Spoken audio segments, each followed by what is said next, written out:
Vinc a dir-vos que farem la revolució i la tornarem a fer fins que ens duri la vida, aquesta vida. Abans he escoltat el Ramon que feia referència a que som persones. És que és veritat, som persones, se'ns oblida que no som animals, no som coses i que podem decidir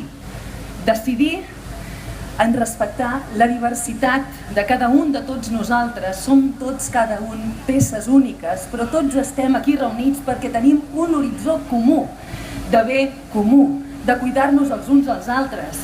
Ei, ara ja acabo senzillament perquè anem tots molt apretats, però també volia fer referència a un poeta que és Verdaguer. Ell ara també ha comentat que teníem un Pujol.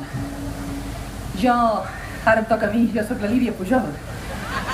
Curiosament, dir-vos que me n'he anat, estic entre Barcelona i un poble a la Segarra, que es diu Torà, i que allà les persones que em lloguen la casa són els de Calmillet. Meravellosos Calmillet són en realitat Vila-seca. Jo també soc radicalment xarnega, em dic Lídia López Pujol, el meu pare és Àngel López García, la meva mare Roser Pujol Surroca, i estic aquí amb aquesta diversitat que jo mateixa continc i que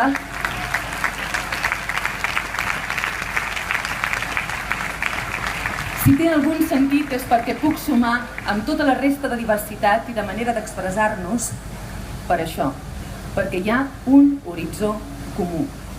Gràcies. Que bé. I fangador soc. I en tot faig feina tan neta que fango com un poeta i escric com un fangador. Pam.